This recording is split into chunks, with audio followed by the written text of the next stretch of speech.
Welcome to Boarding Fundamentals BF6. BF6 is part 6 of Boarding Fundamentals, and the BF6 structure includes empowering students, safe and acceptable use of online technology, academic support, and issues affecting young people. The boarding residence is an ideal environment to enable the development and empowerment of young people to set personal goals, to develop leadership qualities, to develop self-discipline, and to establish reputation and positive character. So it's the ideal environment. We call it the other 18 hours. So it's not school time, but it's boarding time, and it's often more relaxed than school time. The ideal environment to enable this development and empowerment of young people. Assessment questions 1 to 6 are about empowering students. So the first 4 are about how you can empower young people to set personal goals, develop leadership qualities, develop self-discipline, and establish reputation and positive character. But young people can also be disempowered. And question 5 and 6 look at how young people can be disempowered by adults and also by other young people. So let's have a look at empowering young people to set personal goals. Having personal goals empowers students, and so how can we support them to have these goals? We can encourage them to plan for the future. We can discuss the power of goals, and we can model this ourselves. We can help set goals. We can provide strategies to meet goals. We can focus on SMART goals: specific, measurable, achievable, realistic, and timely. And we can keep students accountable. So we talk to them about the fact that they set goals and how are they travelling with those goals. As we encourage young people to set personal goals, we should also be modelling goal setting, our own personal goals, but also goals for the boarding residents. So young people are aware that we have goals and that we can model that goal setting. Invite young role models to share, particularly people who have set goals and achieved things. Provide opportunities for young people to explore different things for their own futures. So career expos, that sort of thing.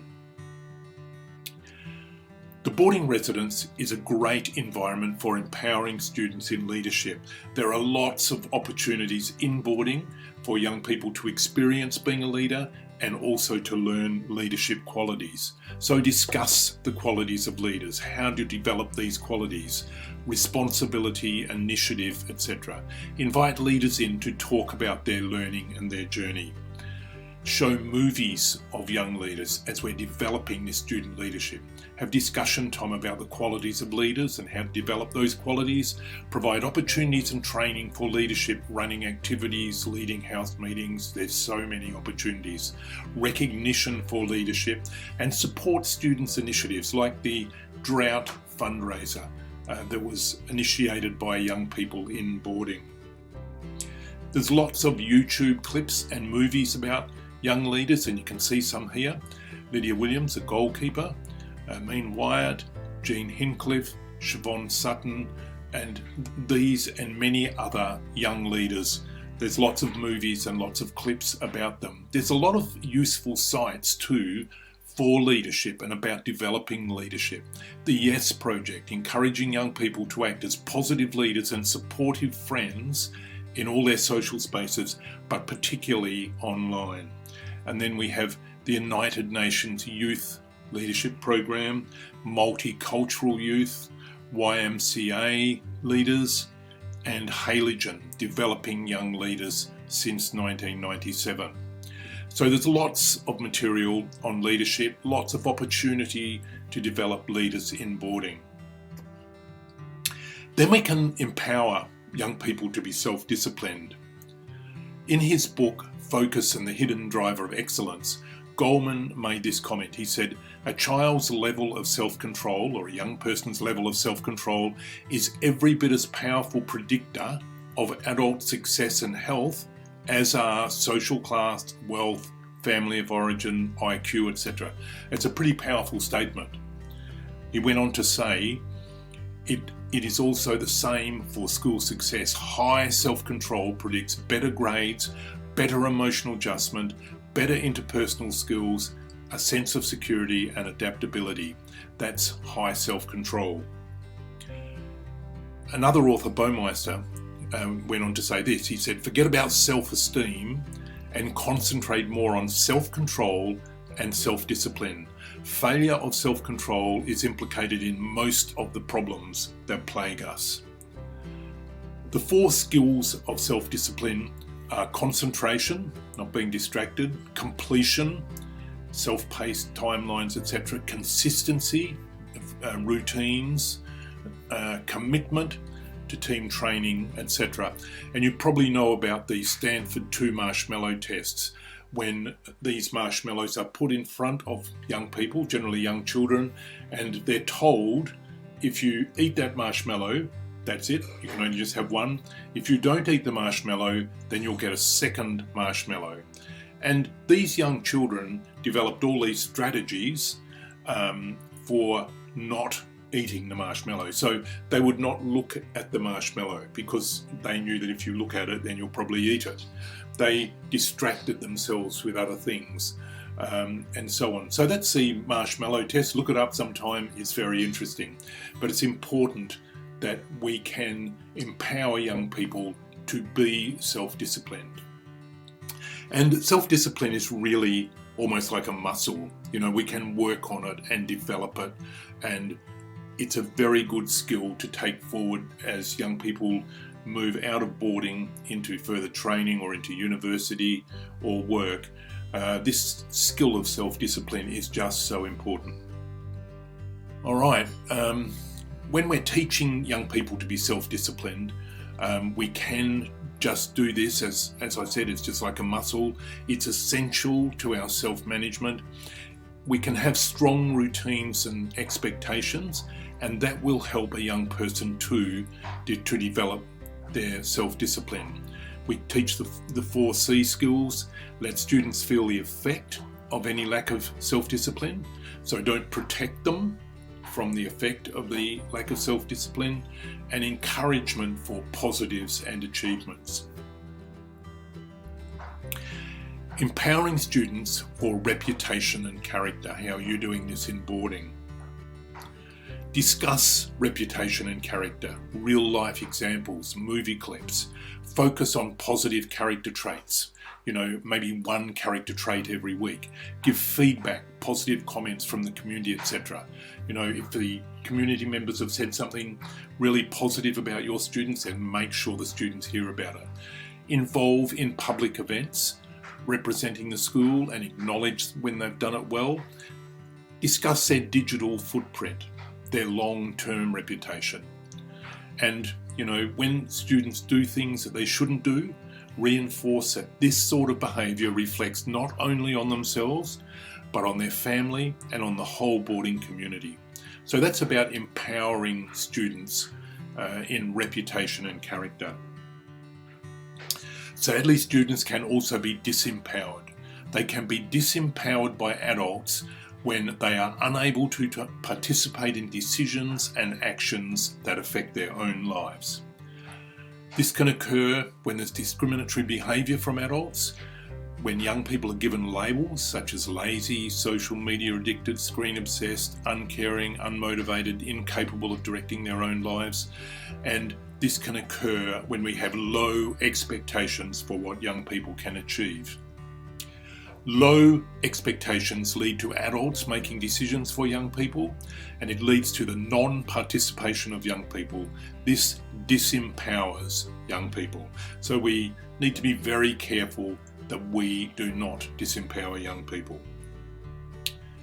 Young people can also be disempowered by other young people when they're not included in group processes and decision making, when they suffer discrimination and bullying behaviour, when they don't participate in decisions and actions which can affect their own lives. So we need to, as much as we're able to, protect young people from being disempowered by other young people. 1.2, staying safe online. Gen Z and Gen Alpha are very connected. They've only ever known a digital online world. Being connected is an essential part of daily life, and there are so many different platforms and apps. This is an infinitely stimulating, interesting, multicoloured world. And it can be very positive and very enriching, but it can also distract and cause significant harm. So how can we get the information we need to support students to stay safe online? The information we need is a reliable current source of information about the young people and online safety, information about our own students' online activity, online issues affecting our students. So firstly, a reliable current source of information about young people and online safety. We can get this from the eSafety Commissioner's website, and you can Google that, or there's the address on that slide. So if you go to that website, you'll find this.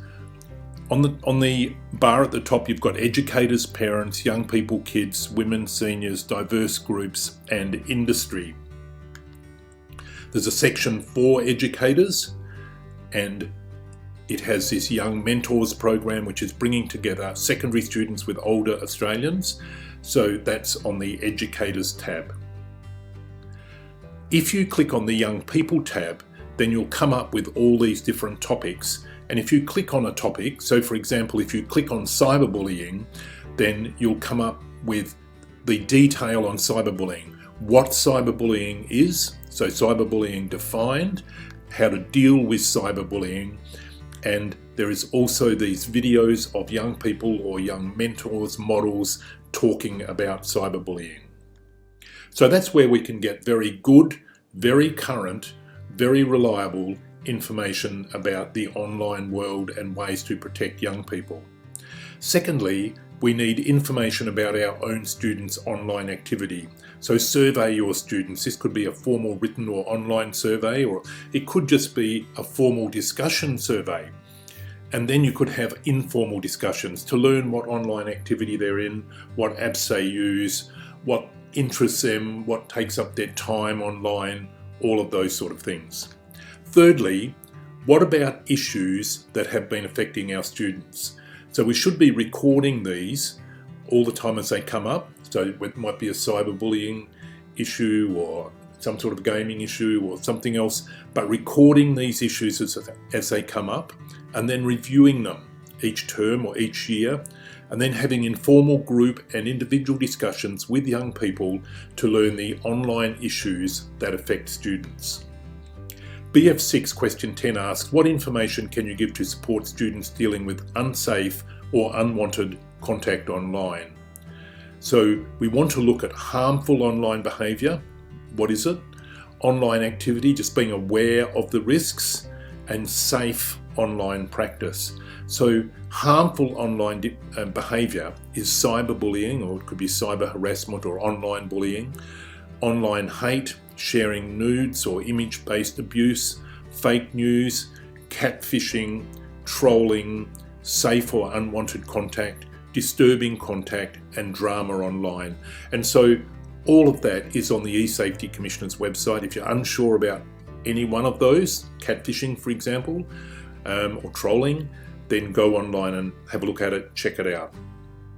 Being aware of the risk, particularly of things like online dating and online gaming, just being aware of all of the risks around those activities, and practicing safe online practice. So our digital footprint, making sure that we are careful about our digital footprint and the sites that we go onto and the sites that young people go onto, making sure that young people understand they need consent to show photos and videos, protecting your own identity, so helping young people protect their own identity and helping them to manage their time online so that their whole world is not just all online.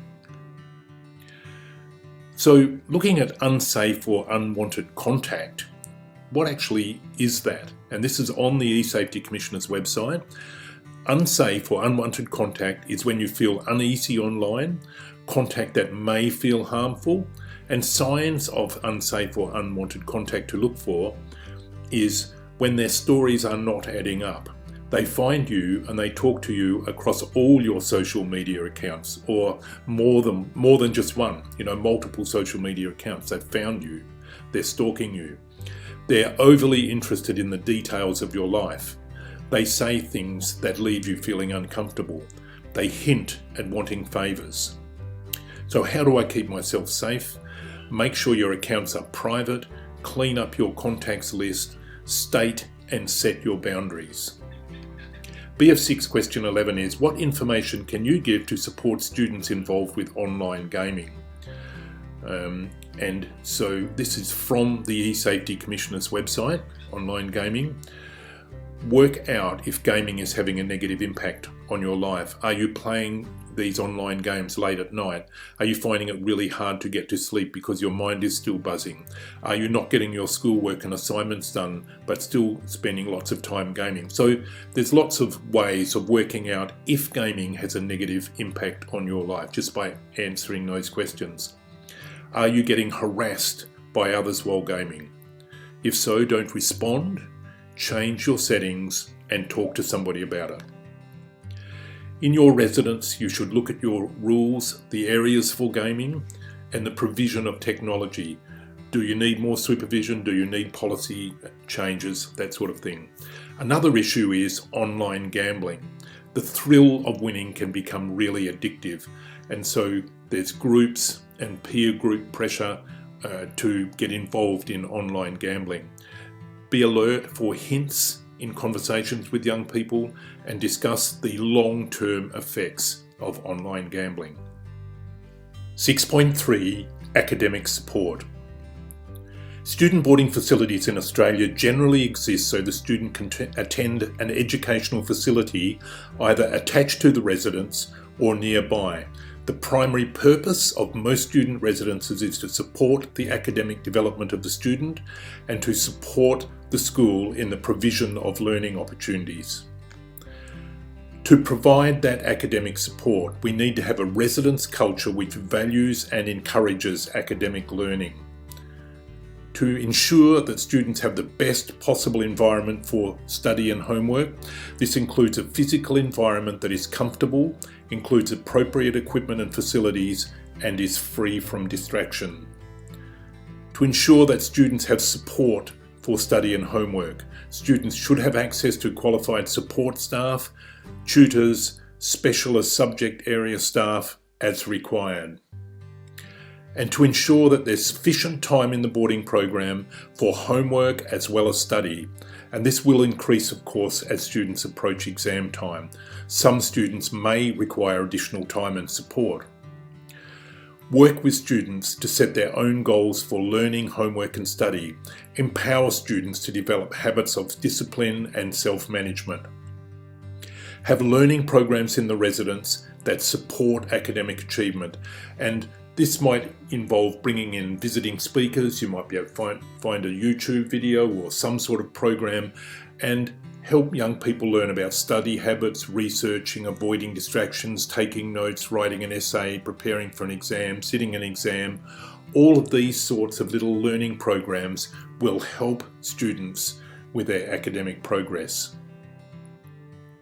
There's been some debate about homework for students. Some people feel that it creates a lot of stress at a vulnerable age and that it can interrupt involvement in social, sport and recreational activities. And these things are necessary for holistic development, and they feel it can interrupt them. Homework, of course, does provide the opportunity to reinforce and practice what young people have learned during the day, and it helps form discipline and study habits for the future. The science behind homework is that a student uses their short-term or working memory during the day, and this is overwritten as they move from subject to subject, class to class. Revising the skills and knowledge learned in the classroom increases the likelihood of a student remembering what they've learned, being able to use those skills in a variety of situations in the future, contributing to their overall education. So not only does it help them remember it, but it also helps them use those skills in other ways. These are homework guidelines, and we know that boarding supervisors don't set homework, they don't set the amount of homework, and they don't mark the homework, but these are guidelines that teachers should be working towards. They should be providing homework that is relevant and reinforces or expands the learning that has taken place during the day. They should not just be doing busy work. Make sure students can complete the homework, so set it correctly for the student's age and skills, and the teacher should be checking the homework with the student as it's completed the next day when they go to school. So we can support homework by providing feedback to teachers and parents, making sure there's an effective study environment, free of distractions, making sure there's effective routines and accountability. So accountability is interesting, isn't it? Because you can work with a student and help them be accountable for the amount of time they're spending on their homework, the way they're doing their homework, how productive they are. Just help them to be accountable, have those discussions with young people. Facilitate support such as mentors, tutors and specialists.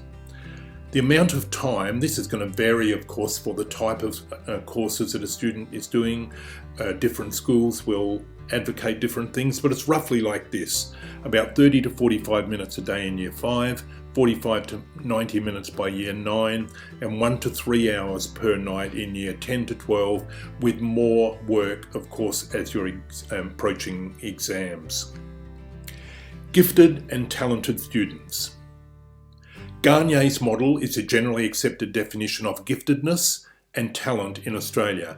Gifted students are those whose potential is distinctly above average in one or more of the following areas of human ability: intellectual, creative, social, physical. Giftedness is a broad potential that includes that range of abilities. Talent comes from giftedness through development, dedication, learning opportunities, practice, etc. So you've got giftedness, which is this broad ability, and when that is developed, you then have talent. So how can you support gifted and talented young people? Well, firstly, providing or making access to activities and opportunities to really extend their knowledge and just to continually extend them, research, etc. Discuss their goals, their interests. What are they interested in? What do they want to study? Involve them in boarding, in mentoring, helping you develop activities, volunteering, that sort of thing. Just facilitate their ability to pursue their interest independently and provide leadership opportunities and empower these young people.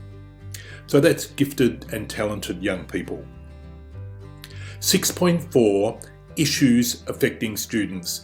And we're going to look at sleep, family breakup, death and bereavement, balanced diet, homesickness, self-image, smoking, vaping, drugs and alcohol, and disabilities.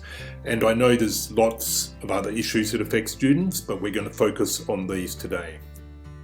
Firstly, we want to look at sleep and the importance of sleep for young people. Young people cannot function properly if they're not getting enough sleep. Secondary students require 8 to 10 hours sleep every night, and this should be uninterrupted sleep with no screen time. Not enough sleep means that young people are more vulnerable to stress and depression. So how can we help? Firstly, by good routines and procedures. Pre-lights out, wind down time, etc. Even something like a yoga session. Watch caffeine intake in the evenings, coffee and energy drinks, so have an earlier supper. Seize learning opportunities whenever you can to share and educate about sleep. Manage phone usage, screen-free time, good sleep habits. Use apps and resources and discussions. Make sure that the staff are good models, so watch conversation around sleep and how much sleep you're getting. Refer if it's a serious problem. And just making sure that there's some sort of active night duty so that boarding staff are aware if young people are up and doing things when they should be sleeping. There are lots of sleep resources. You can see that one there from Headspace. And so there's lots of resources that will help young people with sleep.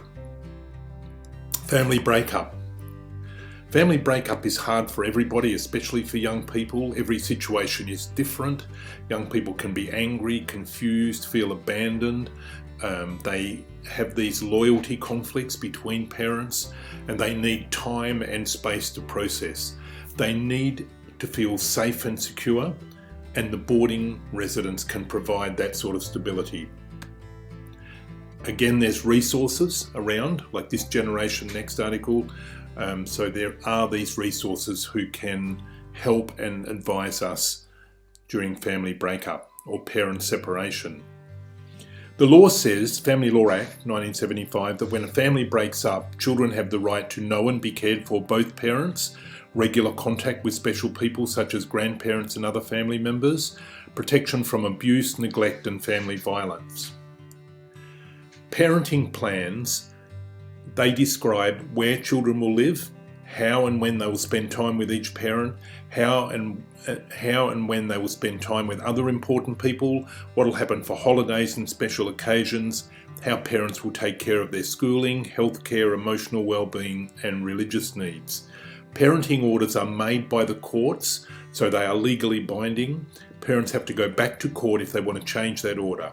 The court can impose penalties if parents don't do what is outlined in the parenting order.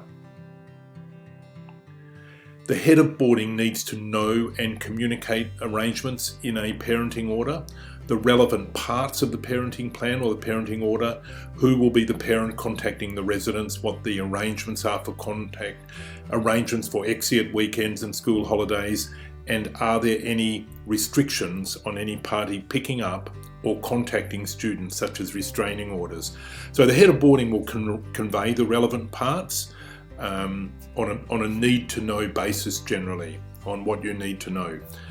And the head of boarding will have regular meetings with child safety officers, and they may even be involved when renewing these parenting plans.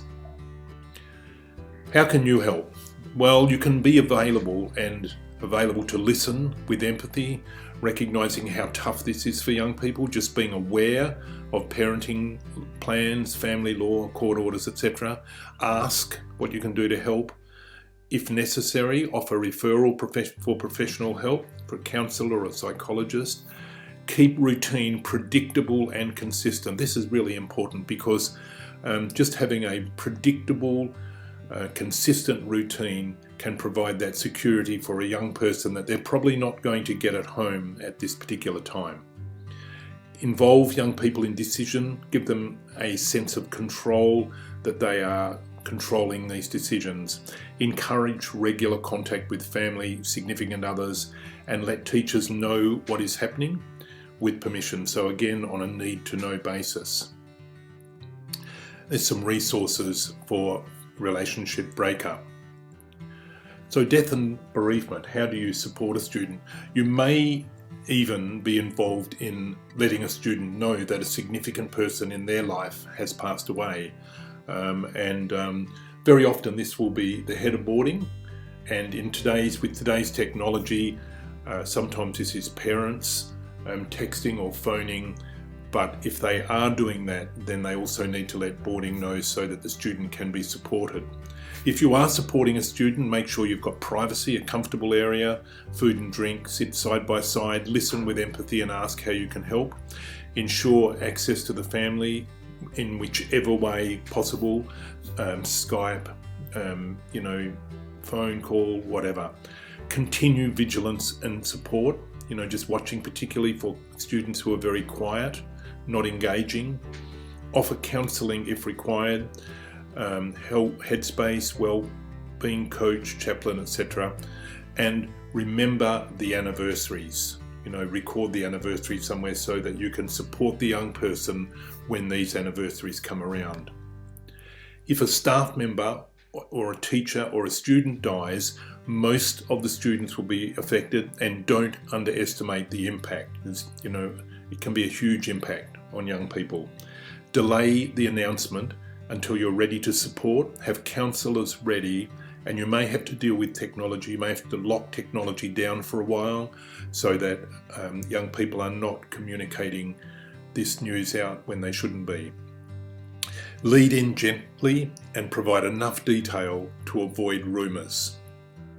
So that's if a staff member, teacher or student dies, just providing that support for young people. Next, we want to look at balanced diet, and probably have to accept that this is probably not a priority for young people in boarding. They just head down to Macca's, but it can affect their energy, their appearance and their health. Habits formed during teen years often stay into adulthood. So what's our best strategies? Good meals, good balanced diet with some choices, involve young people in creating menus or at least giving feedback on menus, provide education on healthy eating habits. When you're in the dining room, we'll sit with the students rather than all the staff sitting together. Sit with the students, talk to the students, seize the moment to provide education. Be observant, notice issues and monitor. Some might require intervention and professional support. It's good to remove unhealthy food, and staff should be good role models. So that's about balanced diet. Homesickness. So this is suffering caused by being away from family, friends, home and homeland, consuming sorts of home, family and familiar things from home. It can usually be a combination of depressive and anxious symptoms and withdrawn behaviour. And I have seen instances of homesickness where the student ends up leaving the boarding residence because they're just so homesick that they can't deal with it anymore and they leave, they go home. But we can help. So what are your strategies? How do you deal with it? Firstly, it's about engaging and giving individual attention. I think it's really important to try and distract the young person. So distract them away from these consuming thoughts of home, get them involved in interesting, engaging activities. Communicate with their parents and get their support. And we should be doing this early when the students are first coming. A lot of boarding residents these days have a parent induction as well as a student induction, so they induct the parents and say, this is how you can help us if your child feels homesick. These are ways that you can help. Encourage photos, sending and receiving photos, personalising their space. Encourage relationships with peers, support buddies. Keep the routine and involvement up, and be aware of vulnerable times, days, anniversaries, etc. So that's homesickness and how we can support young people. Self-image. And this is very important to young people. What you think you look like, how you see your personality, what kind of person you think you are, and what you believe others think of you, how you think other people think about you. They call it the looking glass theory. How much you like yourself or how much you think others like you, and the status that you feel you have. A person with high self-esteem acts independently, assumes responsibility, takes pride in their accomplishments, tolerates frustrations, attempts new tasks and challenges, handles positive and negative emotion, and offers assistance to others. But a young person with low self-esteem, they say it is like driving through life with your handbrake on. They avoid trying new things. They feel unloved and unwanted. They blame others for their own shortcomings. They feel or pretend to feel emotionally indifferent. They're unable to tolerate a normal level of frustration. They put down their own talents and abilities, and they are easily influenced. So how do we support young students, young people, to have a positive self-image? Spend time with young people and value their uniqueness. Be careful how you speak and use praise and focus on the positive. I think it's also important to be honest. So be honest, but focus on the positives and value a young person's uniqueness, because we're all unique in different ways. We all have strengths, different strengths, and so on. Teach positive self-talk. Discuss negative causes such as social media, this whole celebrity culture, etc. Talk about decision making, positive decision making. Use self-esteem programs such as Shine, mindfulness, yoga, etc. And if this is a real problem, then you may need to refer a young person onto a counsellor or a psychologist. And there are resources available. So refer a young person if there's significant change in a young person, if this is an ongoing concern with no improvement, if there's withdrawal and isolation, or if they request help, then we should be referring them. Okay, so that's self-image. Now we want to look at smoking. So the young people in our boarding residences are usually between 12 and 17 years old, and the rate of smoking for that group of people is around about 2.4%. It's very low, and it's probably the best it's ever been. But is it an issue for your students, and what are your strategies around smoking? It's a particular issue for Indigenous young people, and that's because there's a much higher rate of Indigenous people smoking in the communities, Indigenous young people, and family and peer influence play a central role in smoking initiation amongst Indigenous young people and reinitiating. So the best outcomes for Indigenous young people who are smoking is that they embrace the residence rules, that they quit smoking, and that they improve in health. That's what everybody wants to see happen.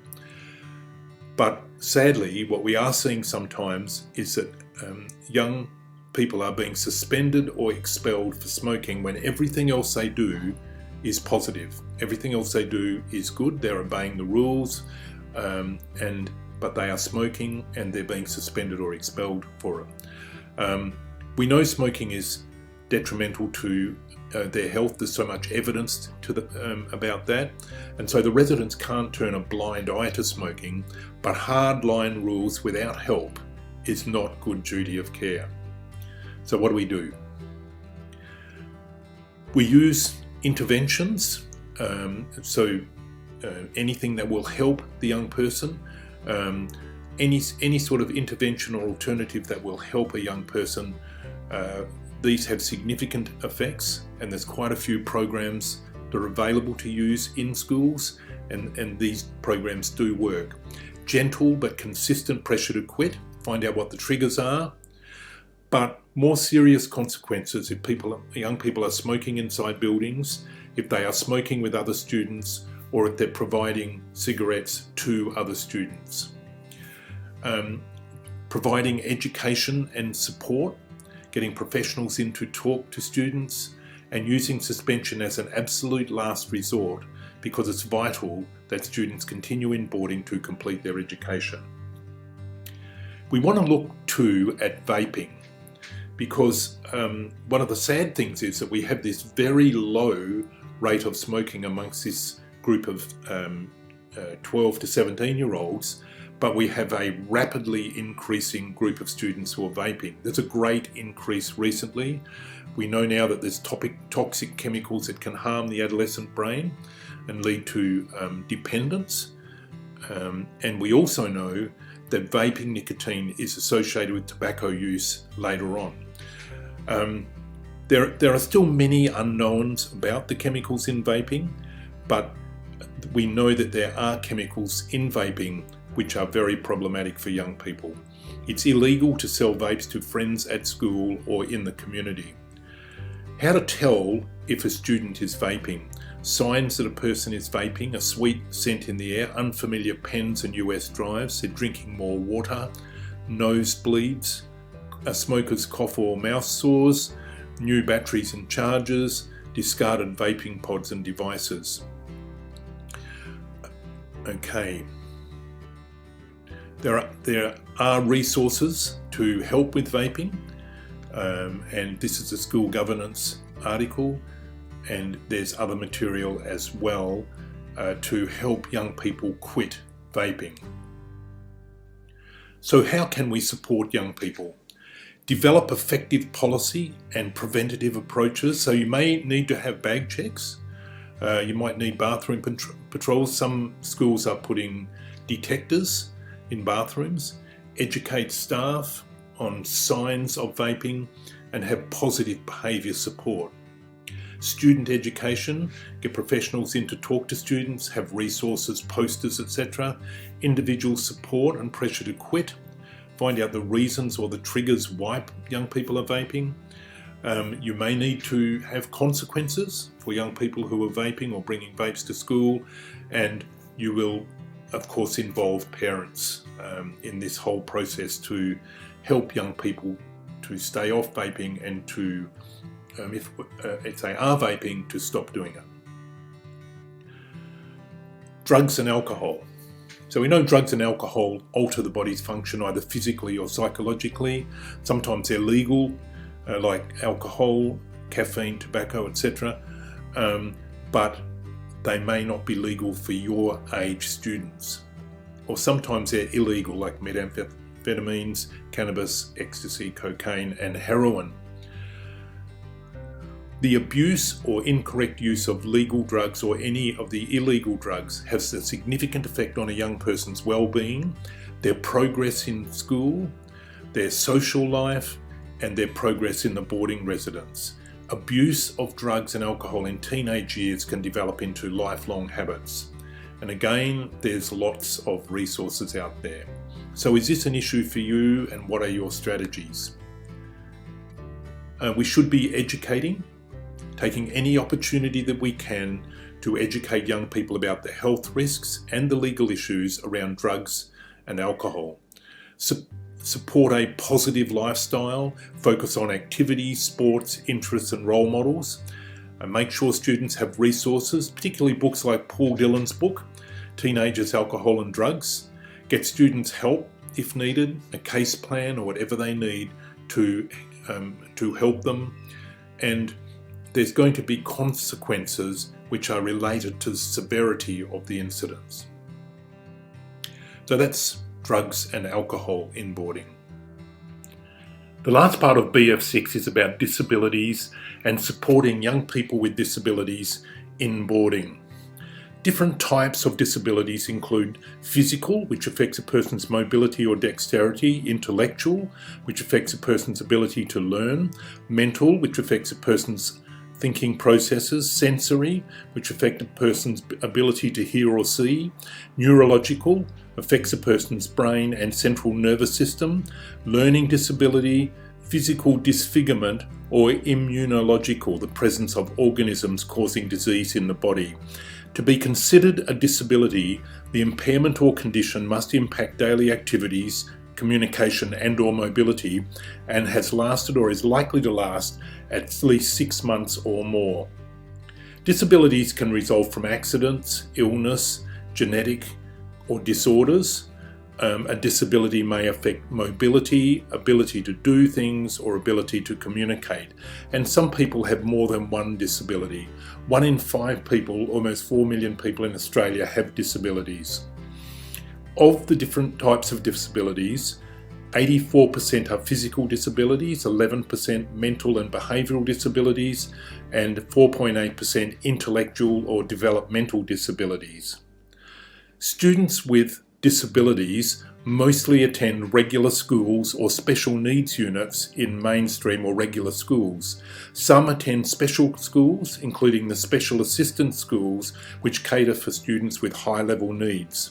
The Disability Discrimination Act makes it illegal for schools to discriminate against a young person on the grounds of disability, except where the enrolment of a student with a disability would impose an unjustifiable hardship on the school. So, treatment of a young person with a disability. We need to emphasise individuality, not disability. Avoid emotive portrayals of people with a disability. Portray people with a disability as part of the boarding community and in a variety of different roles. Avoid stereotyping. Do not focus on the person's disability or even mention the disability unless it's important to the conversation, and avoid describing disability in medical terms. So in boarding, when we're supporting a young person with a disability, we need to show care and sensitivity, educate ourselves and the other students on how to include young people with disabilities. You may need an individual management plan. You might need physical support, provision of aids or technology, and you may need to be referring the young person for professional support. So that's the end of BF6, Issues Affecting Students. And when we are supporting students with these issues, it's important that we remain informed, engaged and vigilant. So thank you very much for listening to this video, and if you're able to complete your assessments and get them into us as soon as possible, that would be wonderful. Thank you very much.